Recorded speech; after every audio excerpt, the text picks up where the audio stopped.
Vino luego a sus discípulos y los halló durmiendo y dijo a Pedro: ¿Así que no habéis podido velar conmigo una hora?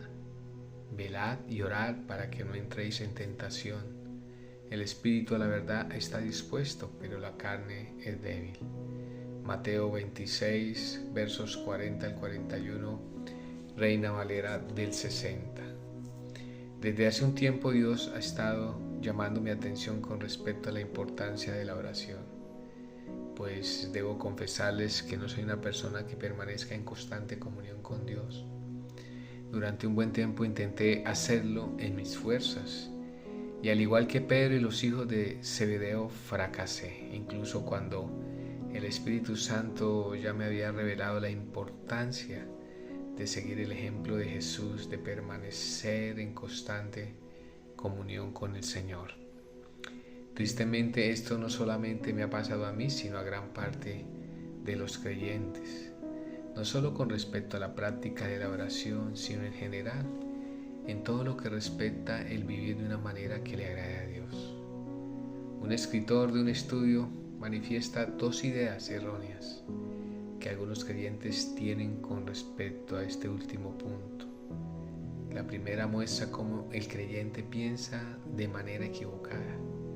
Para poder vivir una vida que le agrade a Dios, depende de él mismo el esforzarse para conseguirlo, tarea que resulta bastante frustrante e imposible de lograr, pues pretendemos hacer en nuestra carne algo que solo surge como fruto del Espíritu, como nos enseña Gálatas capítulo 5, versos 17, más adelante del 19 al 23. La segunda parte es que Cristo ha venido al mundo para ayudarnos a vivir una vida que le agrade a Dios. Pensamiento totalmente contrario a lo que Dios manifiesta en su palabra, pues en ella nos dice que ya no vivimos nosotros, sino que Cristo vive en mí. Gálatas 2:20. Como vemos, ambos conceptos totalmente errados tienen su enfoque en el yo, en la carne, como si nosotros mismos tuviéramos la capacidad de vivir conforme a la voluntad de Dios. El Señor Jesús en este pasaje nos está revelando que nuestra carne es débil. Incluso en Romanos 8, del 5 al 8, menciona: porque los que son de la carne piensan en las cosas de la carne, pero los que son del Espíritu en las cosas del Espíritu. Porque el ocuparse de la carne es muerte, pero el ocuparse del Espíritu es vida y paz, por cuanto los designios de la carne son enemistad contra Dios. Y también en Gálatas nos lo aclara más y manifiestas son las obras de la carne, que son adulterio, fornicación, inmundicia, lascivia, idolatría, hechicerías, enemistades, pleitos, celos, iras, contiendas, disensiones, herejías, envidias, homicidios, borracheras, orgías y cosas semejantes a estas.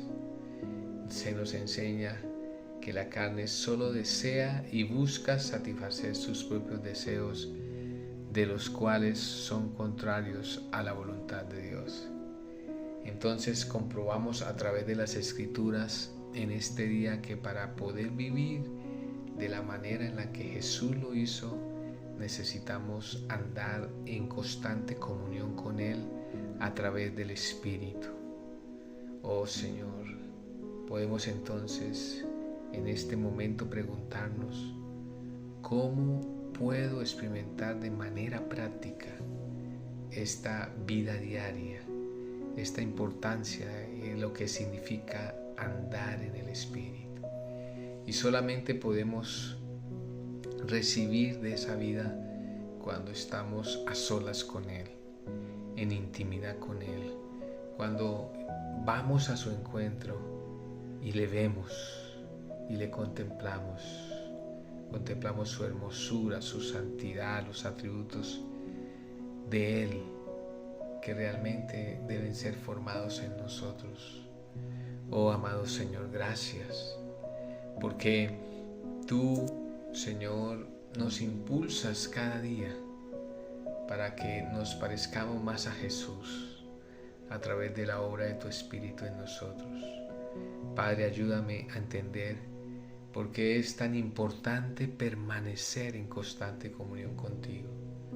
Tu Hijo Jesús lo hacía y yo quiero seguir su ejemplo.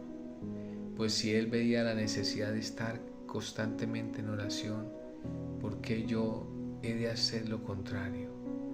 Padre, ahora entiendo que he fracasado en el orar y en otras cosas, porque solo lo he tratado de hacer en mis fuerzas.